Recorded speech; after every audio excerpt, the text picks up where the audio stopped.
주간 꿀에 또영주TV의 또영주입니다. 바르셀로나가 라리가 23라운드에서 아틀레티코 마드리드를 상대로 4대2로 승리했습니다. 빠바밤 4대2 승리. 네, 오랜만에 강팀을 상대로 승리했습니다. 디펜딩 챔피언 아틀레티코 마드리드를 상대로 무려 4골을 넣으면서 승리를 거뒀는데요. 이 경기는 할 얘기가 정말로 많은 경기였습니다. 일단은 이 경기 결과부터 말씀드릴게요. 이 경기 같은 경우에는 카라스코가 먼저 선제골을 넣었지만은 바르셀로나가 전반전에만 3골을 몰아넣으면서 3대1로 전반전을 마감했고요. 후반전에도 시작과 동시에 다니 알베스가 골을 넣으면서 4대1을 만들었지만은 루이스 수아레스가 추격하는 골을 기록했고, 그리고 다니 알베스가 69분에 퇴장을 당하게 됐죠. 그러면서 바르셀로나는 전체적으로 수비에 신경을 쓰는 시간이 길어졌고, 아틀레티코 마드리드는 파상 공세를 펼쳤지만은 더 이상 골을 넣지 못하면서 경기는 막을 내리게 됩니다. 이 경기에서 바르셀로나가 한 명이 퇴장당했음에도 불구하고 점유율이 57%였고요. 슈팅을 9개에서 유효슈팅 4개, 아틀레티코 마드리드는 10개에서 유효슈팅이 4개였습니다. 그러면서 전체적으로 봤을 때는 바르셀로나가 알베스가 퇴장당하기 전까지는 경기를 완전히 주도했다, 이렇게 볼 수가 있습니다. 물론 아틀레티코 마드리드 입장에서는 알베스가 퇴장당한 다음 그 다음부터 경기를 완전히 주도했음에도 불구하고 추격하는 골을 넣지 못했다는 점이 너무나 아쉽죠. 그 상황에서 추격하는 골이 터졌다면은 이 경기 어떻게 됐을지 몰랐을 겁니다. 자, 이 경기 결과로 바르셀로나는 아틀레티코 마드리드를 4위 자리에서 5위 자리로 끌어내리면서 4위로 바르셀로나가 올라가게 됐습니다. 네, 바르셀로나가 승점 38점이고요. 아틀레티코 마드리드가 승점 36점입니다. 오랜만에 바르셀로나가 4위 자리로 올라오게 됐죠. 내 기억이 맞으면은 3라운드까지는 4위였던 것 같은데, 네, 정말 오랜만에 4위 자리로 올라왔습니다. 자, 그리고 바르셀로나는 사비 감독이 부임한 이후 리그 10경기 만에 리그 순위 9위에서 4위로 점프했습니다. 사비 감독이 지봉 잡고 나서 챔피언스 리그에서도 좋지 못했고, 코파델레에서도 그렇고 수페르코파에서도 그랬죠. 결과론적으로는 좋지 못했으니까. 그런데 라리가에서는 10경기 동안 6승 3무 1패를 기록했습니다. 그러면서 순위를 상승시키는 힘을 보여줬습니다. 그리고 바르셀로나는 이 경기로 아틀레티코 마드리드를 상대로 공식 경기 6경기 만에 승리를 거뒀습니다. 지난 5경기에서는 아틀레티코 마드리드를 상대로 2무 3패를 기록하고 있었습니다. 반면에 아틀레티코 마드리드 입장에서는 4위 자리를 유지할 수 있었고, 또 5위 바르셀로나하고 격차를 벌릴 수가 있었는데, 승점차를 벌릴 수가 있었는데 이것에 실패를 하고 말았습니다. 여기다가 더 충격적인 것은 아틀레티코 마드리드가 무려 4골을 허용했다는 사실이죠. 아틀레티코 마드리드는 디에고 시메오네 감독이 지붕 잡고 나서 한 경기에서 4골 이상 실점한 경기가 3경기에 불과합니다. 이 경기가 바로 3번째 경기입니다. 물론 바르셀로나는 2012년 12월에도 캄프누에서 아틀레티코 마드리드를 상대로 4골을 넣으면서 4대1로 승리한 적이 있습니다. 자, 그러면은 경기 내용으로 넘어갈까요? 네, 일단 양팀의 포메이션을 보겠습니다. 사비 감독은 이 경기에서 4-3-3 포메이션을 들고 나왔습니다. 공격 라인의 변화가 있는 편이었죠. 수비 라인은 그대로 베스트 11이 나왔다고 보면 되겠는데, 공격 라인은 왼쪽에 가비, 페란 토레스가 제로톱, 그리고 아다마가 돌아와서 복귀전을 치르게 됩니다. 아다마 같은 경우에는 오른쪽에서 그 특유의 피지컬과 힘과 스피드를 앞세워서 상대를 괴롭히는 역할을 하고, 페란 토레스가 폭넓게 움직이면서 이 문전으로 계속해서 침투에 들어가면서 득점을 노리는, 가비 같은 경우에는 미드필더 라인에 내려와서 연계 플레이를 하고 순간적으로 하프 스페이스로 들어가는 그런 모습이 나왔었는데요. 이 경기는 저에게는 굉장히 인상적인 경기였어요. 사비 감독의 전술 중에서 가장 뭐라고 할까요? 설득력이 있다? 만족감이 높다? 이렇게 얘기할 수가 있는데, 이게 왜 그러냐면은 가비를 왼쪽에 배치할 줄 몰랐습니다. 많은 분들이 예상하기로는 페란 토레스를 왼쪽으로 돌리고 오바메양이 선발 출전하지 않겠느냐. 그래, 오바메양이 온 지 얼마 안 됐으니까, 그리고 최근에 경기를 뛰지 못했기 때문에 컨디션 조절을 한다면은 뭐 루크도용이라든가 다른 선수들이 올 수 있고, 또는 왼쪽에 압대를 투입할 수도 있으니까. 그런데 가비가 왼쪽으로 나왔단 말이죠. 그래서 왜 가비를 왼쪽에 기용했느냐, 이 부분에 대해서는 경기 중에 사비 감독이 보여줍니다.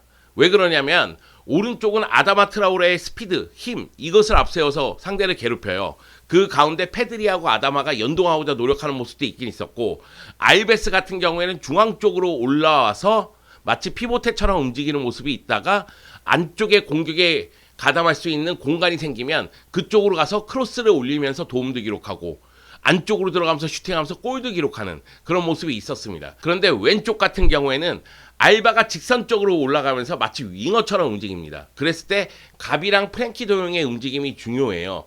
이 가비하고 프랭키 도용이 서로 바꿔가면서 공격을 전개하는 모습이 있거든요. 물론 이제 순간적으로 두 선수가 모두 올라가는 경우도 있긴 있습니다. 자, 여기서 말씀드리고 싶은 건 그거예요. 바르셀로나 같은 경우에는 상대의 빠른 역습에 약한 면모를 드러냅니다. 그 얘기는 중원을 장악하고 있더라도 순간적으로 상대의 속도를 제어를 못하는 경우가 생기거든요. 그렇기 때문에 사비 감독 입장에서는 중원을 완벽하게 상대를 압도하면서 장악하고 싶은 욕심이 있었던 것 같아요. 그래서 프랭키 도용 같은 경우에는 마치 박투박 미드필더처럼 볼이 없을 때 안쪽으로 들어가는 경우가 있잖아요. 근데 프랭키 도용이 안쪽으로 들어갔을 때 상대가 역습을 전개하게 되면은 부스케츠 혼자만 이것을 커버를 해야 된단 말이죠. 아, 이 경기에서도 나는 솔직히 부스케츠 별로였네. 별로였어. 자네 별로였네. 부스케츠 분발하게. 물론 부스케츠의 평점이 낮은 건 아니었습니다만 보고 느끼는 감정이 그래요. 좀 여하튼 프랭키 드용이 안쪽으로 들어갈 때 상대가 역습했을 때는 부스케츠 혼자 커버를 해야 된단 말이죠. 그래서 왼쪽 공격을 보면 알바는 윙어처럼 움직일 때 알바 뒤쪽 공간을 가비가 커버하면 프랭키 드용이 안쪽으로 들어갑니다.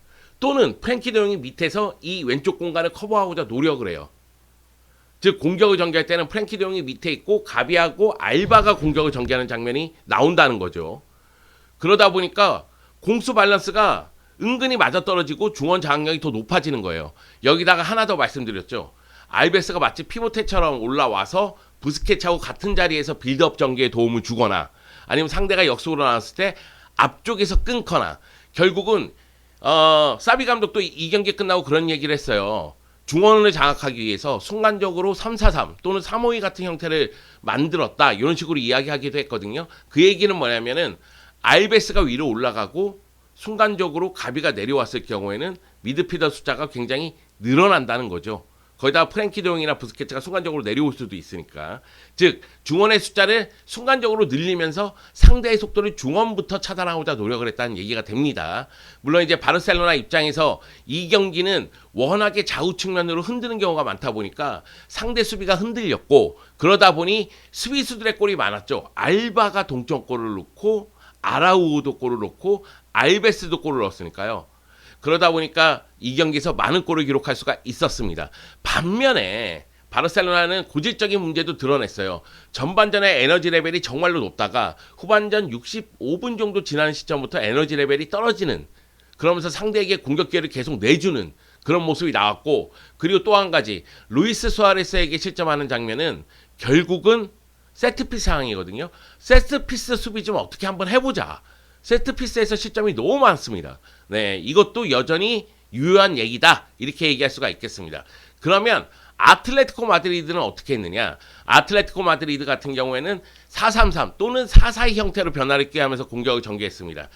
제가 보기에는 4-3-3에 가깝다고 보거든요. 그게 왜 그러냐면은 토마르마가 밑으로 내려가서 연결하고자 노력을 했는데 토마르마가 이 경기에서는 부진했죠. 토마르마, 코케, 로드리고 데파울이 중원 쪽에서 장악력을 높이고자 노력을 했단 말이죠. 어쩔 수가 없습니다. 왜? 바르셀로나가 미드필더 숫자를 늘렸기 때문에 중원 싸움을 대등하게 가져가기 위해서는 중앙 쪽의 미드필더들을 좀 많이 둘 수밖에 없게 되는 거죠. 그러면서 공격은 왼쪽에 조앙 펠리스, 오른쪽에 카라스코. 물론 카라스코는 경기 중에 왼쪽으로 위치를 바꾸기도 합니다. 그리고 최전방에 루이스 수아레스가 있었는데 경기 시작하고 카라스코가 8분 만에 선제골을 넣었을 때에는 루이스 수아레스가 측면으로 빠지고 카라스코가 중앙으로 들어갈 때 루이스 수아레스의 패스가 기가 막혔어요. 그러면서 피케가 위치를 제대로 잡지를 못하고 있었거든요. 그래서 카라스코가 마무리 짓는 모습이 있었는데 문제는 뭐냐면은 그 이후의 결정력 부분이 너무 아쉬웠어요. 조앙 펠리스가 이 경기에서 활약이 나쁜 건 아닙니다. 그렇기 때문에 경기 끝나고 현지 기자들도 시메오네 감독에게 펠리스에 대해서 물어보기도 했어요. 근데 조앙 펠리스가 결정력 부분에서는 아쉬움이 있었던 건 사실이에요. 저희가 이제 루이스 수아레스 얘기를 할 텐데 루이스 수아레스는 경기에 미치는 영향력이 너무 떨어졌습니다. 그럼에도 이 경기에서 아틀레티코 마드리드가 기록한 2골에 직접적으로 다 관여하고 있어요. 한 골, 한 개의 도움을 기록했으니까. 이게 시메오네 감독의 정말 딜레마가 아닐까. 경기에 미치는 영향력이 뛰어난 선수는 공격 포인트가 모자르고 영향력이 좀 부족한 선수는 공격 포인트를 기록할 줄 알고 대체 누구를 빼고 누구를 넣어야 되느냐 이런 고민이 생길 수밖에 없죠. 그리고 공격적인 전술 자체가 좀 단순해요. 그러다 보니까 바르셀로나의 수비를 괴롭히는 모습이 그렇게 많지는 않았습니다. 물론 주앙 펠리스, 뭐 사비치의 헤더 이런 모습들은 굉장히 날카롭긴 했지만은 결국은 카라스코가 선제골 그리고 루이스 수아레스의 추격골 이 두 골에 멈추고 말았거든요. 특히 후반전 얘기를 좀 드리자면 시메오네 감독 입장에서는 공격수를 대거 늘리면서 앞쪽에서의 압박을 더 강하게 가져갔어요. 저는 초반부터 이렇게 나왔어야 된다. 그런 생각이 듭니다. 바르셀로나가 후반전에 기동력이 좀 떨어지니까 그때 공격수를 늘려서 앞쪽의 숫자를 늘린 거죠. 그래서 전진 압박을 통해서 바르셀로나의 빌드업을 방해했고 그 다음에 파상 공세를 펼치는 모습이 있습니다. 수적 우위도 있었기 때문에 가능한 얘기일 수도 있어요. 그 가운데서 뭐 마르코스 쿠냐라든가 아니면 앙헬 코레아라든가 이런 선수들이 뭐 결정력을 보여주지 못했죠. 그런 부분에서 아틀레티코 마드리드 팬들은 몇 가지 불만이 있을 겁니다. 저는 아틀레티코 마드리드 팬들이 시메오네 감독에 대한 불만이 많은 거 이해할 수 있어요. 플랜 A가 뭐라고 할까요? 너무 단순해요. 그냥 너 여기서 뛰어, 너 여기서 뛰어, 너 잘하는 거 해. 이런 느낌이에요. 그러니까 아틀레티코 마드리드 팬들 입장에서는 야 이거 뭐야? 저는 교체 타이밍도 괜찮고 교체하고 나서의 전술도 괜찮다고 생각해요. 근데 과연 주앙 펠리스를 뺐어야 되냐? 경기에 미치는 영향력이 더 높은데 뭐 결과론적인 측면에서 시메오네 감독은 할 얘기 있습니다. 루이스 수아레스는 골을 넣었잖아.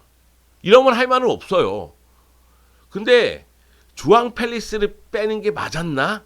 이런 생각은 들 수밖에 없거든요.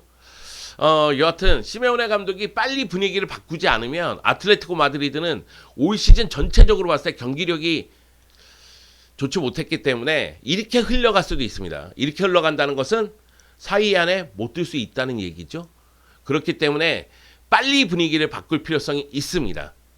제가 조금 전에 간략하게 골 장면 얘기를 했는데 골 장면에 대해서 좀 얘기할 부분이 뭐냐면은 크게 얘기해서 한 두세 가지가 있어요. 그러니까 첫 번째는 아틀레티코 마드리드 카라스코 골 그리고 루이스 수아레스 골은 바르셀로나 수비가 어느 부분에 문제가 있는지 여실히 드러나는 장면이다.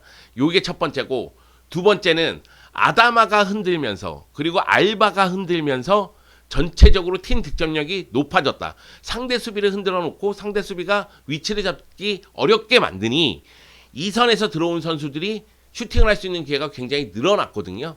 그러다 보니까 알바의 발리 슈팅 있잖아요. 저는 그거 안 들어갈 줄 알았어요. 왜냐면 이 발의 스윙을 봤을 때는 골대에서 이렇게 나갈 줄 알았어요. 그런데 그 아웃사이드 쪽에 맞으면서 볼이 이렇게 회전해서 들어갔어요. 그래가지고 와 놀랍다 그런 생각이 들었습니다. 아니 볼이 어떻게 이렇게 회전해서 들어가냐. 완전히 원더골이었죠.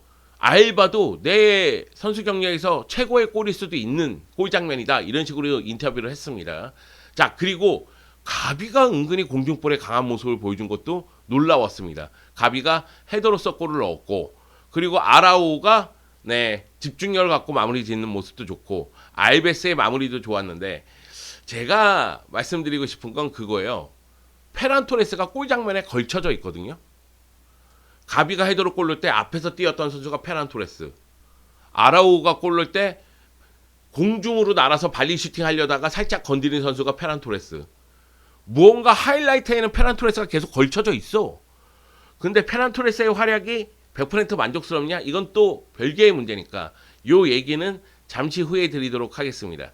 자, 득점 장면에서 제가 얘기하고 싶은 건 세 가지예요. 실점한 장면을 복귀하자. 바르셀로나의 수비 문제가 그대로 드러난다. 두 번째, 수비 라인을 흔들으니까 최전방 스트라이커가 아니라도 다른 선수들이 골을 넣을 수 있는 상황이 발생을 했다. 세 번째, 페란은 걸쳐져 있다. 얘는 걸쳐진 인물이다. 이렇게 세 가지였습니다. 자, 경기 후 인터뷰를 볼까요? 사비 감독은 내용과 결과에 모두 승리했다. 이 경기가 전환점이 될 수 있지만 방심해서는 안 된다. 계속 겸손하게 나아가야 된다. 계속해서 높은 수준을 유지해야 되고 연승 분위기로 가야 된다는 얘기를 했습니다. 그리고 이 경기에서 복귀전을 치른 아다마, 데뷔전을 치른 오바메양 모두 만족감을 드러내는 모습이었습니다. 자, 디에고 시메오네 감독 바르셀로나의 강렬함을 분석을 했고 그리고 강도를 높이고 공격성을 높여서 승리할 가능성을 높이고자 노력을 했다.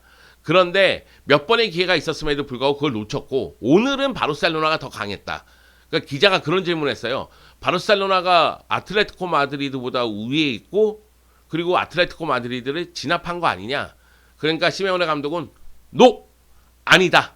오늘만 좀 좋지 못했다. 이런 느낌으로 인터뷰를 했습니다. 그럼 이 경기에서 뛰었던 선수도 몇몇을 좀 돌아보도록 하겠습니다. 가장 먼저 아다마 트라오레죠. 아다마 트라오레. 이야, 드리블 쩔어. 완전 드리블 멋있었습니다. 아다마 트라오레가 61분 뛰었는데 도움은 하나, 슈팅 하나, 유효 슈팅 없습니다. 패스 성공률 83%인데 기회 창출을 2회했고요. 드리블 시도가 5회고 성공이 2회래요. 생각보다는 드리블 성공이 많지는 않았는데 임팩트가 너무 강했어요. 힘과 스피드로 상대를 제압하는 모습을 보여줬고 아다마가 에르모소를 괴롭히니까 아틀레티코 마드리드 수비가 흔들리는 모습이 또 나왔거든요. 그런 측면에서 아다마의 이 바르셀로나 복귀전은 굉장히 아다마 입장에서는 특별한 경기가 되지 않았을까. 그리고 재미난 기록이 있는데 아다마가 바르셀로나 복귀한 다음에 21분 만에 도움을 기록합니다. 그런데 이 도움 전에 도움을 기록한 게 2021년 4월 셰필드 유나이티드전이래요. 그 경기 이후로는 도움을 기록하지 못하고 있었대요. 그런데 오자마자 약 20분 만에 도움을 기록하는 아다마 잘했어. 다마야 넌 하던 대로 해. 조금 더 발전하면 좋겠어. 나는 네가 이게 최대치라고 생각하지 않아. 너는 조금 더 연동해서 들어가면서 만들 수 있는 힘이 있는 애야. 너 라마시아 출신이야. 지금보다 더 분발해도 돼. 자, 그 다음 얘기할 선수는 다니 알베스죠. 다니 알베스가 아다마 뒤에서 잘 받치고 있었죠. 다니 알베스가 이 경기에서 할 수 있는 거 다 했습니다. 한 골, 한 개의 도움, 그리고 퇴장까지. 네, 다니 알베스가 38세 276일의 나이에 골을 넣었습니다. 이 경기에서 69분 출전했죠. 왜냐면 69분에 퇴장을 당했으니까. 슈팅 한 번 때렸는데 그게 유효 슈팅이고 또 골이었습니다. 키패스 2회고 크로스 3회 성공했고 롱패스 3회 성공했고 패스 성공률은 88%, 기회 창출은 3회나 했습니다. 알베스가 38세 276일의 나이에 골을 넣으면서 바르셀로나 역사상 최고령 득점 기록을 세우게 됐습니다. 이전 기록은 1963-64 시즌에 36세 163일의 나이에 골을 넣은 후안 세가라가 보유하고 있었다고 해요. 그리고 21세기 들어서 라리가에서 네 번째로 최고령 나이에 득점한 선수가 됐습니다. 도나트, 호르에몰리나, 호아킨 다음으로 가장 많은 나이에 골을 넣었죠. 알베스 같은 경우에는 경기 후 인터뷰에서 나이는 숫자에 불과하다 이런 이야기를 했습니다. 형! 열심히 뛰어줘. 형! 더 잘할 수 있어. 나 사랑해. 퇴장만 아니었으면 나 정말 진짜 I love you 외칠 뻔했다. 진짜 잘하더라. 축구는 그렇게 하는 거지. 클래스는 변하지 않습니다. 자, 그리고 피케에 대한 이야기를 좀 해볼까요? 피케가 이 경기가 바르셀로나에서 593번째 경기래요. 그래서 바르셀로나 역대 최다 출전 5위 기록을 보유하게 됐습니다. 1위는 메시고 2위는 현재 감독인 사비고 3위는 이니에스타고 4위는 부스케츠입니다. 그리고 5위가 피케와 푸올이에요. 그러니까 피케가 카를레스 푸올하고 기록이 동률이 된 거죠. 그래서 피케가 593경기? 와, 이건 많은 것을 의미한다. 이 기록에 도달할 거라고 상상조차 하지 못했다. 나는 바르셀로나에서의 여정을 즐겼을 뿐인데 여기까지 오게 됐다. 그리고 피케하고 푸올은 굉장히 친하거든요. 그래서 푸올과 같은 형제와 대등한 기록을 세운 거는 너무나 특별하다. 특별한 거야. 특별하다고. 네, 아라우호하고 피케가 잘해주고 있습니다. 조금 더 분발하길 바랍니다. 물론 이제 피케는 이 경기에서 조금 아쉬운 장면도 있긴 했었는데 괜찮아요. 이겼으니까. 자, 페란 토레스 얘기를 해볼게요. 제가 걸쳐져 있는 선수 이런 얘기를 했는데 이 경기에서 90분 출전을 했고요. 제로톱으로 출전을 했습니다. 도움을 하나 기록했어요. 도움도 의도한 도움은 아니죠. 자기는 슈팅하려고 했는데 그게 결국 도움이 됐죠. 자, 패스 성공률은 92%, 공격수가 92%의 패스 성공률 굉장히 높은 겁니다. 슈팅 1회, 유효 슈팅 0. 슈팅이 너무 적어요. 제로톱인데. 기회 창출은 2회나 했습니다. 제로톱으로 기용이 됐음에도 불구하고 슈팅 숫자가 부족하고 그리고 결정력을 보여주지 못했다. 이 점이 아쉽고요. 다만 최근 3경기 연속으로 한 골 2개의 도움을 기록했다. 이 경기에서 중요 장면에는 페란 토레스가 걸쳐져 있어요. 조연이야. 아니 엑스트라야. 지나가는 사람처럼 느껴져. 그런데 우리가 너에게 5,500만 유로의 돈을 지불한 거는 널 주연으로 쓰려고 그런 거야. 3경기 연속으로 공격 포인트 기록했잖아요. 저 최근 3경기에서 한 골 2개의 도움을 기록했어요. 이렇게 얘기하면 할 말은 없지만 보다 많은 골을 넣어줘야 됩니다. 페란이 터져줘야 돼요. 결국 지금 이 순간 우리에게 부족한 건 수비 쪽에서의 집중력, 상대 역습에 대한 대처, 세트피스 수비에 대한 문제점 이거 해결 요게 있고, 공격 쪽에서는 최전방의 화력이에요. 페란이 나오든 오바메양이 나오든 누군가는 미쳐줘라. 좀 미쳐보자. 네, 이런 얘기를 드리고 싶습니다. 오늘은 꿀의 뉴스는 넘어가도록 하겠습니다. 스포티파이하고 계약 소식이 이제 곧 발표될 것 같은데 그때 꿀의 뉴스를 좀 다뤄볼까 합니다. 이야, 바르셀로나 4대2 승리. 오랜만에 짜릿했다. 이 경기 정말 재미납니다. 이 경기 보지 못한 분은 제가 말로써 요리조리 횡설수설 이래저래 설명하긴 했지만 꼭 찾아보시기 바라겠습니다. 하이라이트라도 꼭 보세요. 숨은 페란 찾기 정말 재밌습니다. 그러면 다음에 돌아오죠.